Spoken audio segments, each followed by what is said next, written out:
You're a boy, right? No, I'm a girl. Who told you you were a girl? Mommy, When did she tell you you were a girl? 'cause I love girls. Oh, I see. So mommy told you you were a girl? Uh-huh. The state of California says that I have to pay for the chemical and physical castration of my son as child support. I'm not going to pay that child support. I'm not going to pay anything to hurt my son. And that means you'll be going to prison? California is going to send me to prison for that. So, Jeff, you are going through something, you've been going through something that is probably a father's worst nightmare. Yeah. Tell me when this started. Started when my son was about 2 years old. My ex-wife, who's a pediatrician in Capel, Texas, started thinking that he might be a girl and started trying to transition him to a girl. And when I tried to put a stop to that, 2 years old, a baby. she filed for divorce and used her relationships with care providers to force me out of my house. And so I moved about a mile up the road from my sons. She filed for divorce formally, and I had 50-50 custody of him. And just after his third birthday, you know, I took the first iPhone video I'd ever taken, and it was him telling me that he thought he was a girl because his mommy tells him a girl. You can go on YouTube and just search for "Mommy Says I'm a Girl." You'll find that video.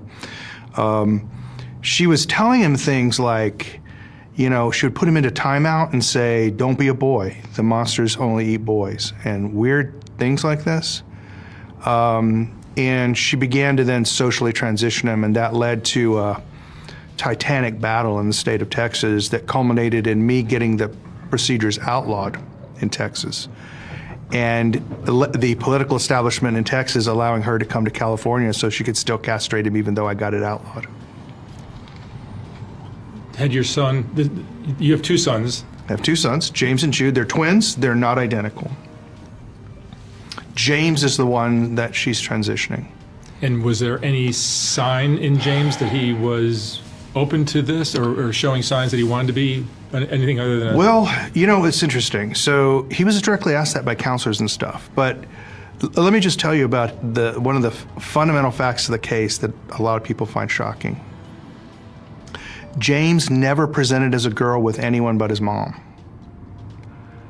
At church, with me, with his friends, he dressed as a boy and called himself James. He only presented as a girl with his mom. And I asked him one time, "Why are you doing that?" And he just flat out told me, he said, "Well, mommy doesn't love me if I'm not a girl." And that's what he told the counselors too. You know, I bet this woman only does this because she wants to be a part of that rainbow movement. And probably she has friends, gay, bi, trans. She wants to fit in. And what? The father should just play pretend for you because you have gay friends and you want to fit in the alphabet community? That's crazy. You're ruining your child's life because of your ego. James is a very talented boxer.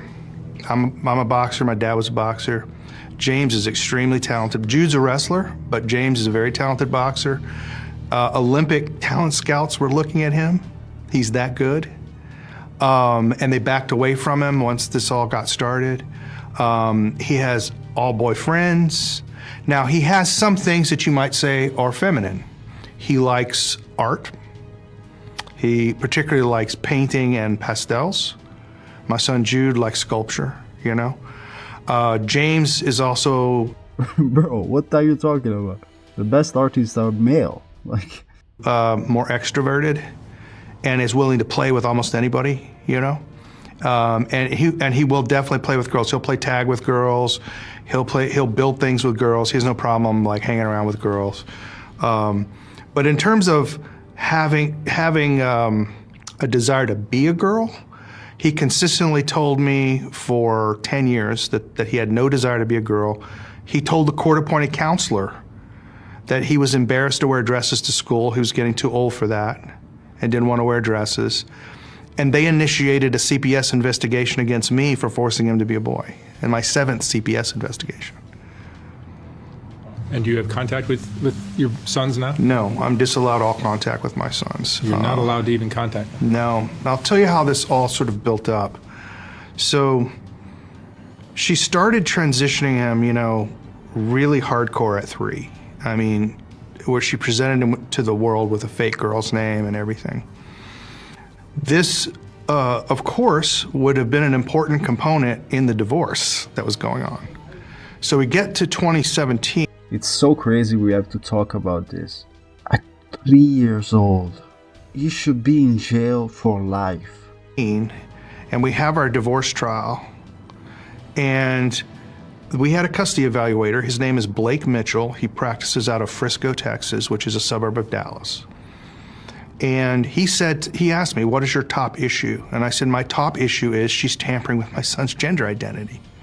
So he charges me $60,000 and does a 1-year investigation of my family, interviewing my children over and over again, everything, and determines that she was not transitioning my son to a girl. He straight up lied to the court and said that I had made a false accusation against her for saying that she was trying to transition my son to a girl. And on that basis, I lost 50-50 custody and got less than standard possession time. So I basically got, 4 to 6 days a month with my sons. So that's how the divorce ended, with the psychologist just outright lying. Now, I've been lucky with these psychologists that lie. I've been able to prove they've lied, so the court actually set aside his report. But that's what he actually told the court in his report. So she then starts really ramping up it again, and now he's wearing makeup to school. He's using the girls' restroom at his elementary school, which was Pinkerton Middle School in Coppell, Texas.